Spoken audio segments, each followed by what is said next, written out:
Firstly, thank you for coming. Oh, I see one of my teachers from high school just showed up. Now, Mrs. K, right. That just made me extra nervous. So, a little bit about Mindvalley. Mindvalley was started in 2002. Now, I was a meditation teacher at that point in New York. I was working for a .com, and working in the tech industry can be really, really, really stressful. So I took up meditation as a hobby. I found it had great effects on me, and as a result, I started teaching it. The problem was, you can't really make money teaching meditation. Now, I had a computer engineering degree, so I built a website, and somehow it grew, and I ended up promoting and selling meditation products. That was really how Mindvalley started. But what I wanted to point out to you is that despite this space that you see over here, Mindvalley was started in that window in this tiny little tenement building above the Playwrights Tavern in Times Square, New York. Now, 2 years before I moved into that building, it was a Thai massage parlor.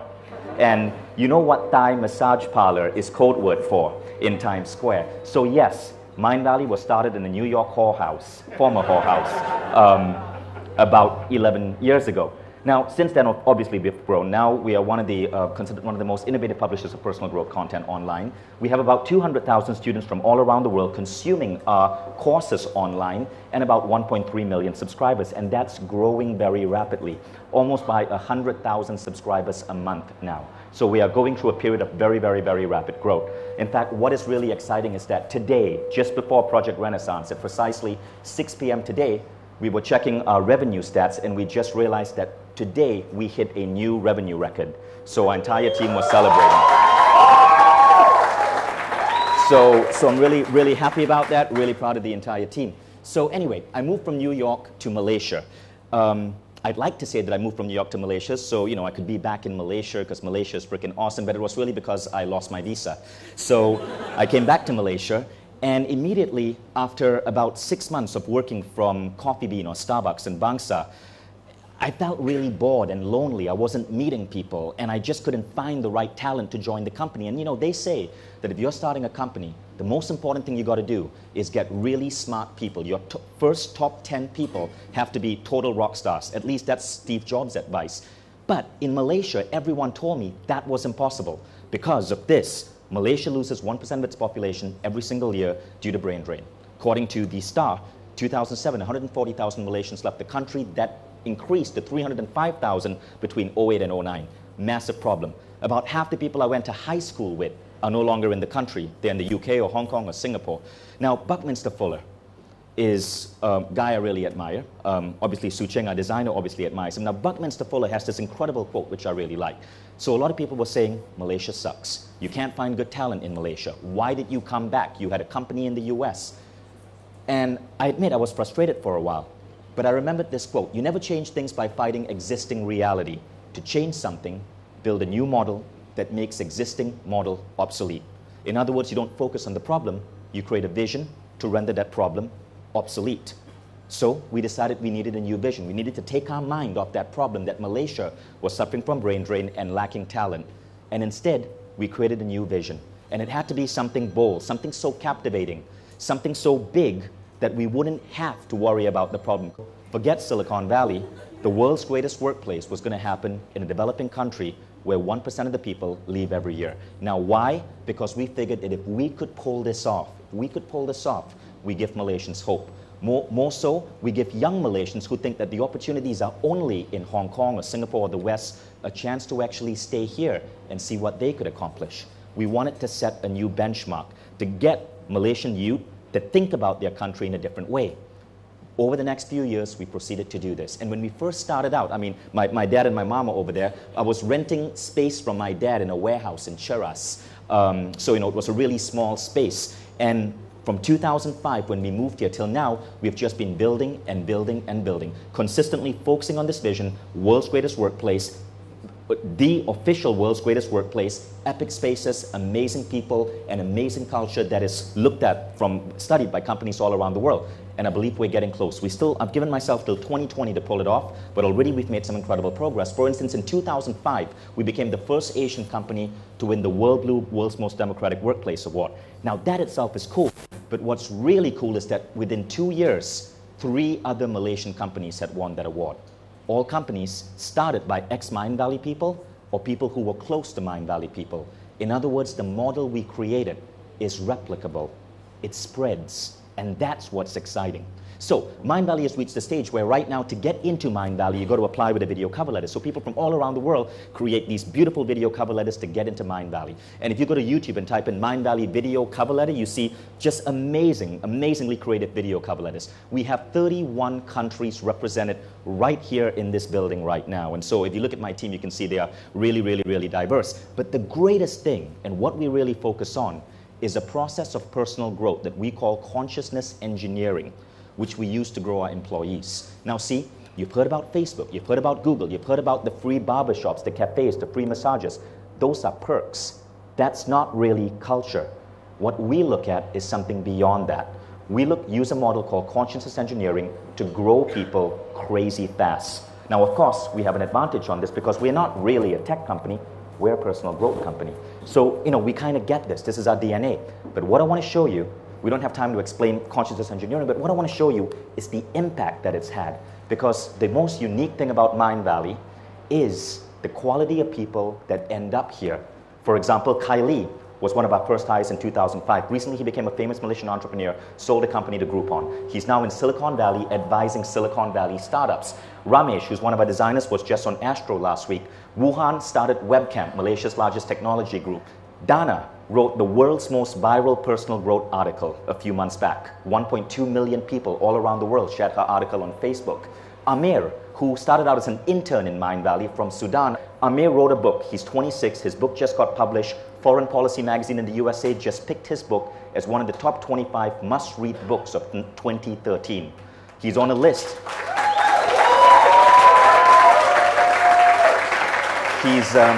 He's on a list with ex-CIA and ex-American presidents and analysts, and this is picked from Washington. Veena, whom you just met, was recently covered in Her World magazine. Christina and Irina from Estonia started Mindvalley Russia. They now employ 13 people in Estonia. Amir was also recently sharing the stage at the Oslo Freedom Forum with people like Jimmy Wales of Wikipedia. Juan, who came from Argentina, again as a young guy doing HR and random tasks, now runs Mindvalley in Latin America. He has built a really amazing company over there with 12 employees. Justina and Eva started Mindvalley in Poland. Zikri and Daniel started Incitement, yet another movement here in Malaysia. Ajit and Cecilia started Mindvalley in Italy. Kai Yong started a space, his own space, which he rents out to entrepreneurs in Malaysia to give them a creative spot. It's called the Canvas. And recently Shafiu, Shafiu came up with an iPhone app in his free time called Taxi Monger, which has been all over the press. Recently, the entire UMNO building, the building with the LED lights, featured his app as a decorative piece. So again, the crazy thing is, the group of people that we attract are doing really epic things, both within Mindvalley and outside Mindvalley. And this is what really excites us. See, there's an incredible thing that happens when smart people come together. They multiply each other's capabilities. And that really has been the secret of what we do. We bring insanely crazy great people together and we multiply their capabilities. But now we want to take it beyond the walls of this office. And this is what we call Project Renaissance. Okay, so great. Brain drain doesn't touch us. In fact, we've been draining brains from other countries and bringing them to KL. So, that's pretty cool. But what I've been toying with is a grander idea. See, I'm irritated when I read the press about Singapore and all the amazing things that they're doing to grow the startup culture there. And I want a bigger challenge. So does my team. So we thought, well, how cool would it be if we can attempt to do what Singapore is doing with less than 1% of their resources? They just declared about $500 million pumped into the startup ecosystem. I believe we can get similar results with $5 million. I'll come to why in a moment, but I want to explain where we're getting this idea from. So I'm a big history buff. And I love the ideas of the events that happened at the European Renaissance. It was smart people coming together, and it led to this huge blossoming of culture and science and technology.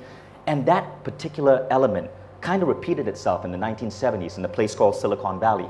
For example, a group of guys in Silicon Valley started a little meetup group called the Homebrew Computer Club. And they would meet in a garage. And these were, a bunch of like 19-year-olds and 22-year-olds. They'd meet in a garage, they'd tinker with electronics, and they'd discuss technological problems. Again, it was a small little meetup group.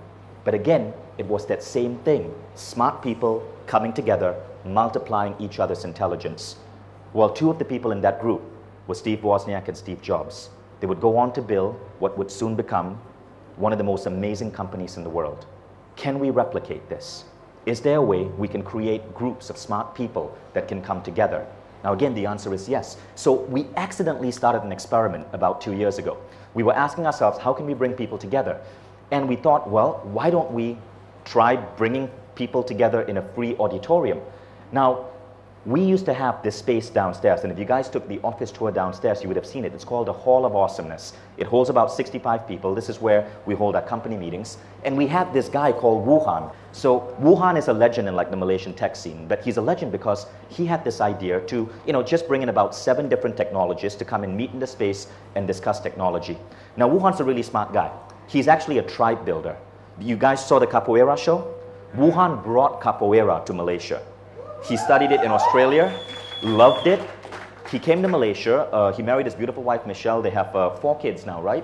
He has a new kid every year. And he thought, damn it, I really want to study capoeira, but there are no capoeira schools here, so screw it. I'm not going to complain about it. I'm just going to bring capoeira to Malaysia. So he found Rafael from Brazil, brought Rafael here. Now, capoeira is like the hot thing. Even my 5-year-old son is studying capoeira, but that's how Wuhan thinks. He doesn't, if he sees a problem, he needs to fix it. So he thought, okay, Malaysian techies need a place to meet. Vishen, can I use this free room and bring people together?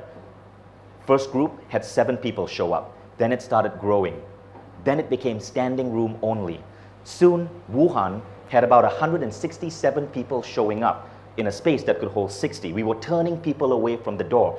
And people from Google, people from Rocket Internet, all these big tech companies were coming to webcam to mingle, to connect. And it's amazing the ideas that were coming up from there.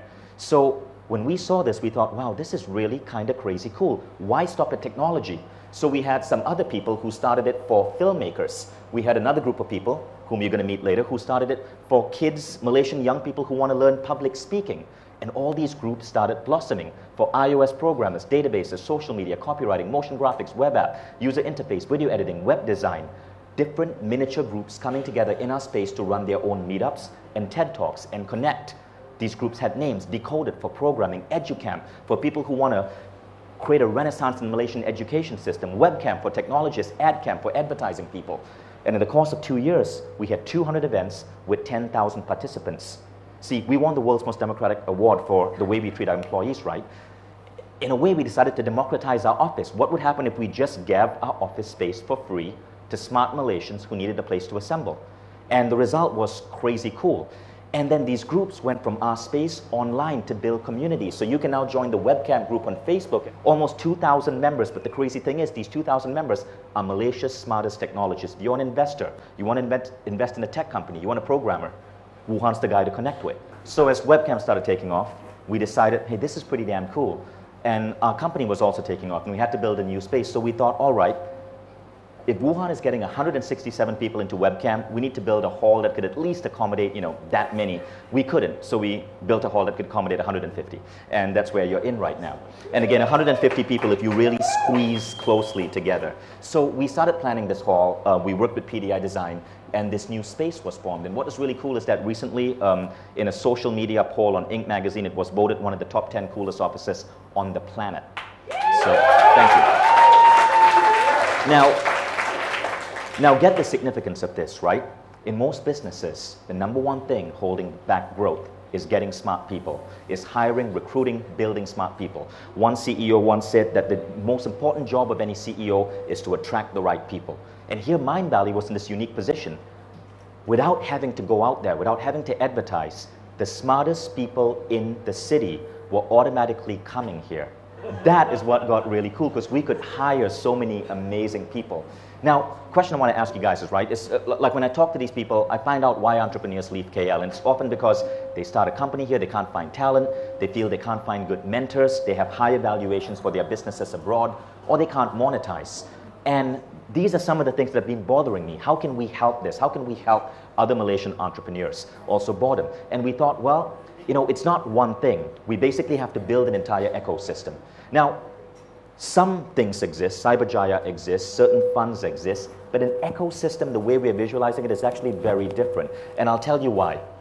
Okay, so ecosystem that we're looking at consists of 4 things: education, connection, investments, acceleration. Education to train entrepreneurs, connections to get them the right mentors, contacts they need, investment to fuel the initial start of their business, and acceleration to help that business take off. The problem is, the future is changing so fast. I feel that most governments, including the governments of Malaysia and Singapore, are phenomenal.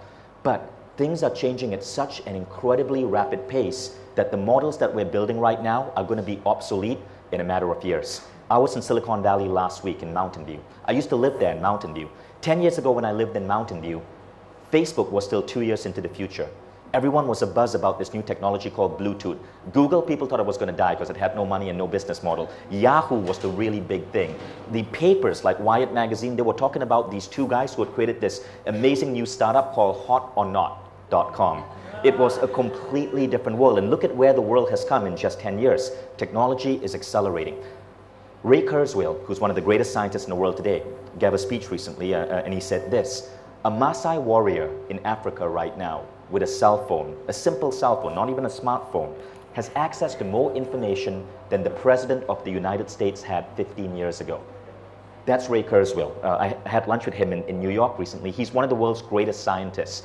So Mrs. K, who was my science teacher, you did get me really interested in science because my heroes were always scientists. So anyway, I got to meet Ray Kurzweil. I was really crazy about that. And Ray said this, okay, in the next few decades, basically by 2020, they will be able to build a computer on par with the human brain. By 2060, a computer that we will build will be as intelligent as all 10 billion or so humans in the world then combined. It's the accelerated rate of computing. And this is where historically it's been. So you can see it's right on track. So computing science is growing at an exponential rate. One of our co-founders for Mindvalley, Juan, who runs Mindvalley in Latin America, just got back from, so Ray runs a university class called Singularity University, right? And he said it was crazy what he witnessed there.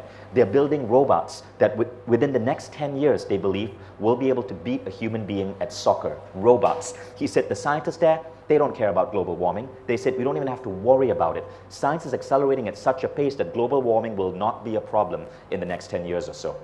And it is amazing how rapidly the world is changing. Ray Kurzweil says this: 3D printing is growing at a crazy rate. This means you no longer have to buy clothing, you can just print it. In some places, you can print organs. You need a kidney, you create it from a printer.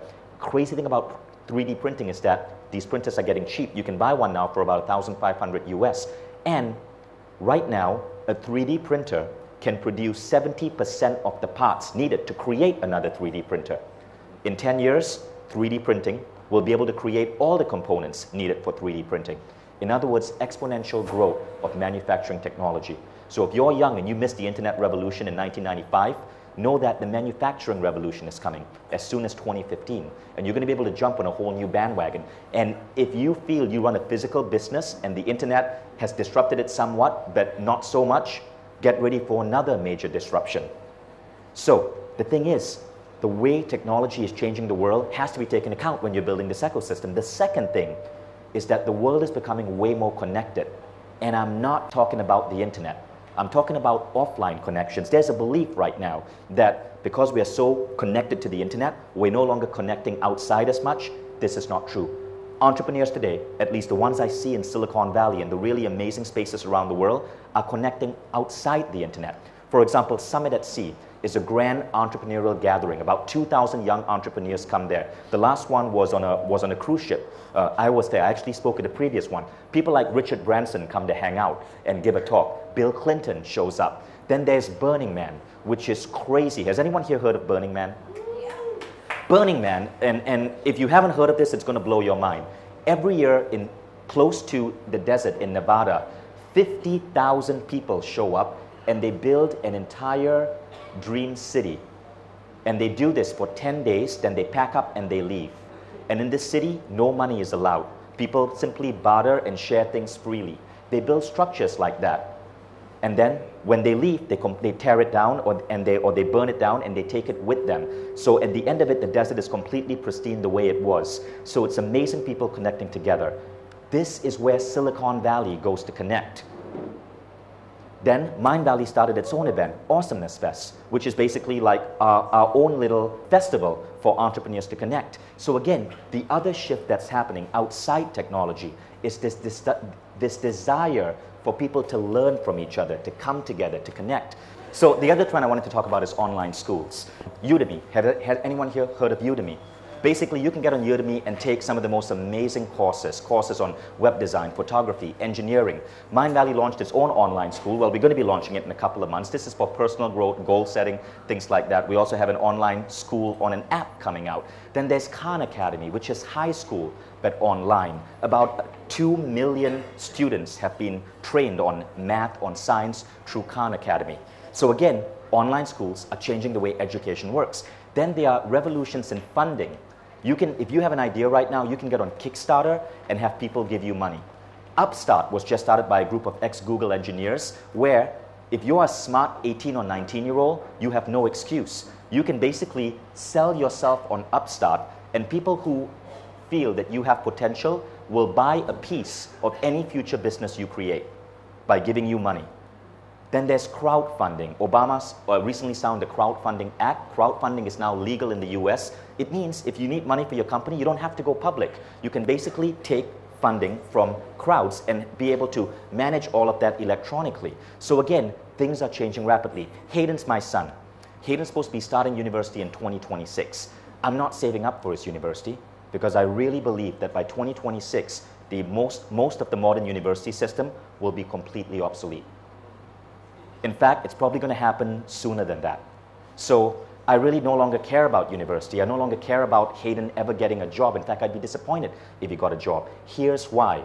In the next 10 years, the world is going to change to such a pace that if you had about 30,000 US to spend on university, don't waste it on university.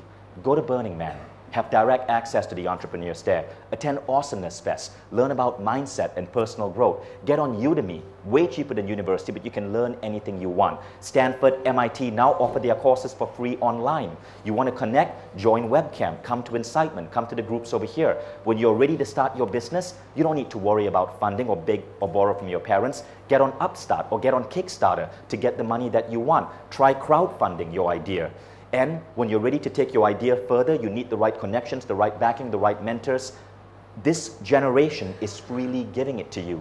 One of the most unique things about this generation that's emerging right now, Gen Y, is it's the most altruistic generation that the world has ever has. And it's a generation that has a different value system around money and success and building businesses. And it's a value system that's best summarized in these words. We are all in it together. And so, I'm not worried about my son ever going to college, and I'm not worried about my son ever getting a job, because I know if he just gets plugged into this new way of living and building businesses and educating yourself, he's going to be good. In fact, he's probably going to be able to do epic things like anyone here could. So the thing about the way most incubators or accelerators or funding that is done by governments is it's done for the wrong generation. It's done for a generation that, with all due respect, is going to be dying in the next 30 years, which, frankly, that's also technically my generation. But what we want to focus on is Gen Y, and Gen Y is operating at a whole different frequency. So what would this ecosystem look like? What I want to show you is how we want to create an ecosystem based on new models of how society is going to evolve rapidly. So let's start with education, right? So here are a couple of experiments that, as part of Project Renaissance, we are launching or have already launched to Malaysia. So you heard about the different groups that we have started. Now, the next thing that we're doing is we've started Mindvalley Films, and Mindvalley Films films what's going on in these groups.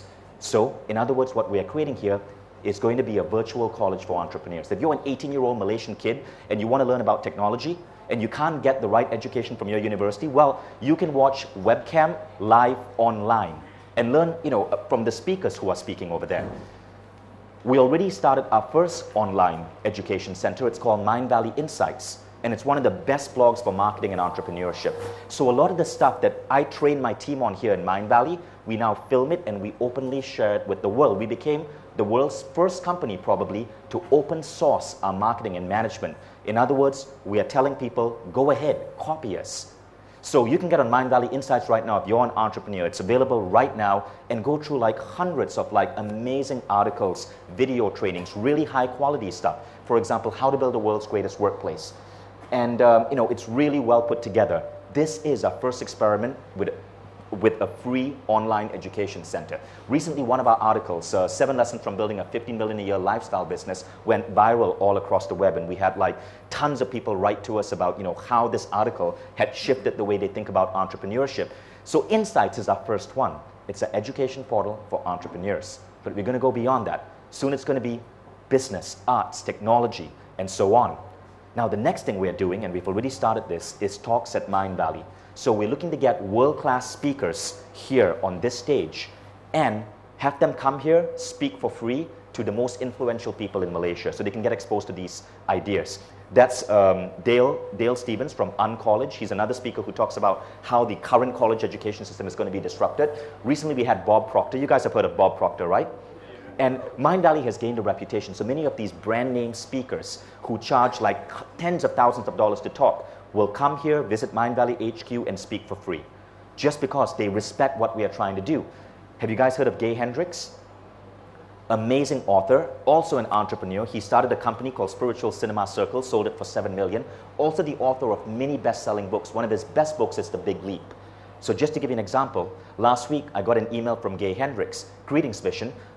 He says he's going to coming to Thailand and Bali, but he's going to stop over KL to see this space and give a speech. And I'd love to invite as many of you who are interested or are fans of Gay's work to come and watch.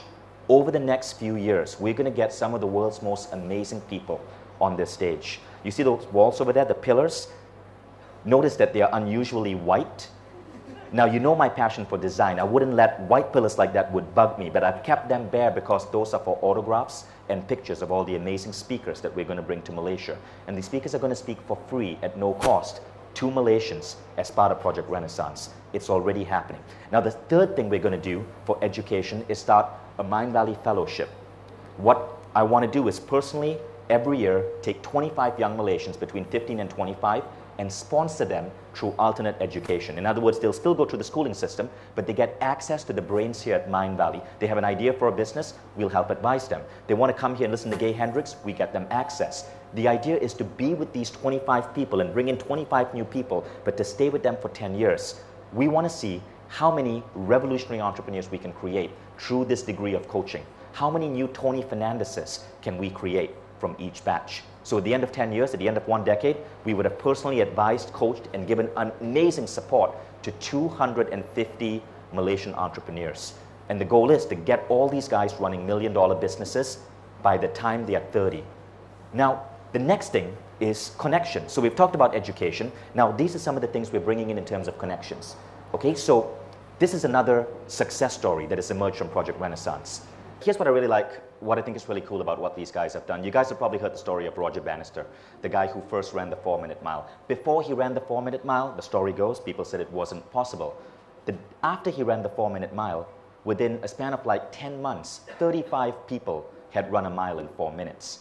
Because one guy showing people that what they thought was a rule was basically bullshit, allowed other people to do these epic things. And I think it's just bloody cool how a young Malay kid like Zikri can start a movement that is replicated and copied in Silicon Valley.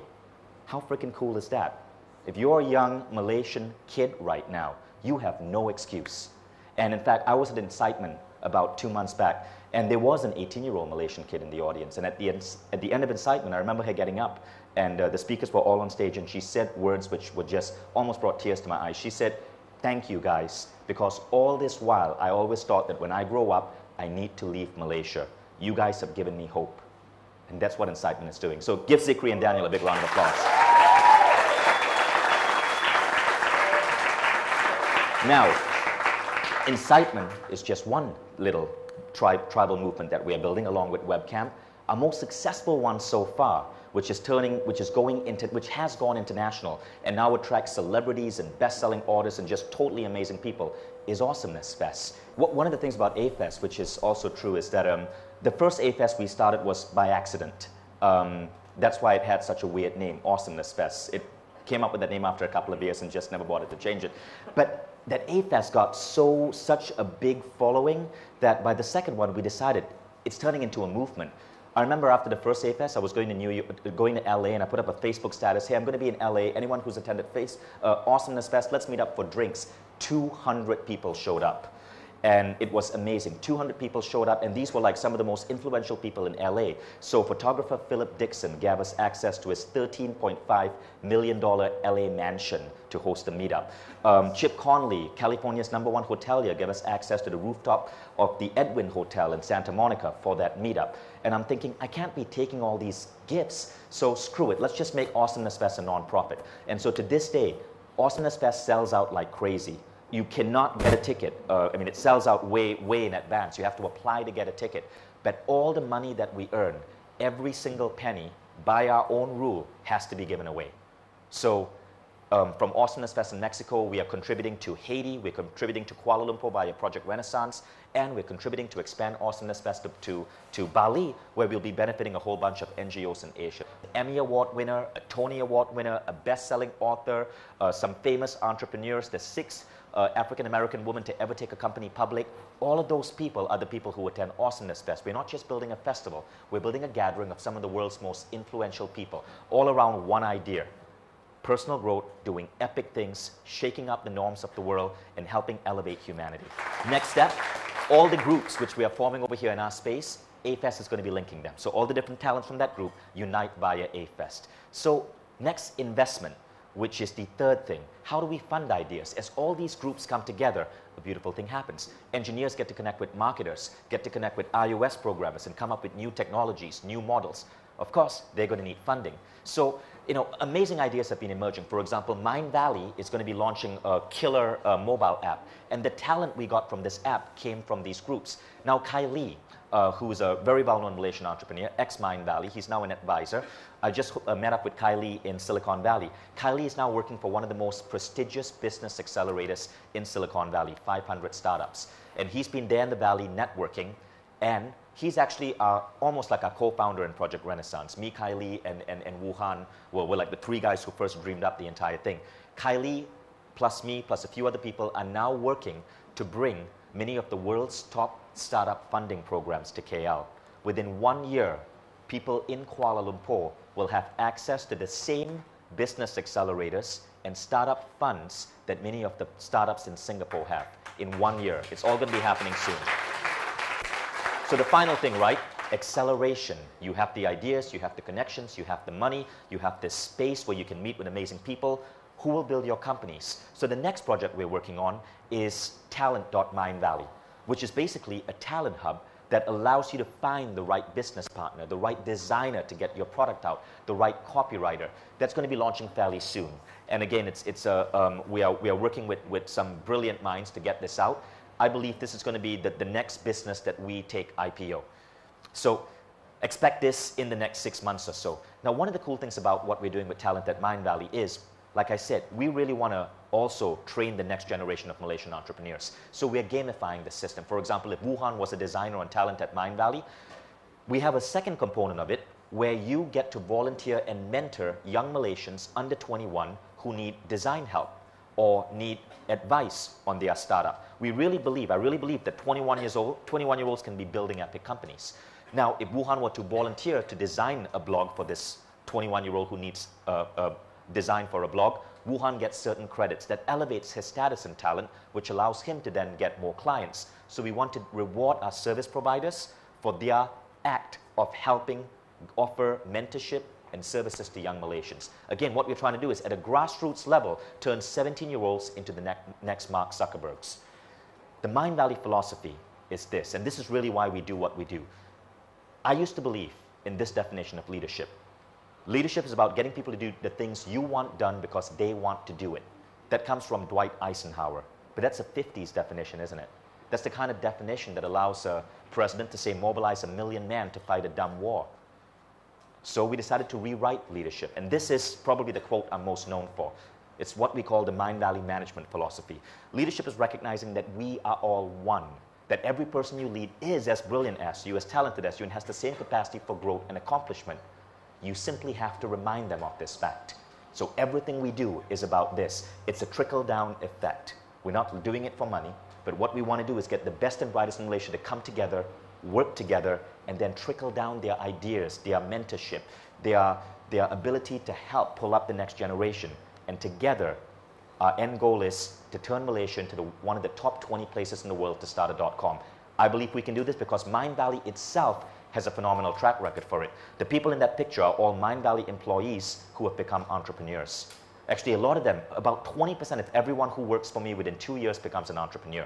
Half of those people we actually end up funding. So it's actually a really good business strategy because many of these people have started companies which are about to do $1 million in revenue this year, and Mindvalley owns half of it. So we're really proud to fund our employees. But get that, I don't know any other company in the world that can say that 20% of their employees become entrepreneurs. But that again is because we're an education company and we train people on entrepreneurship.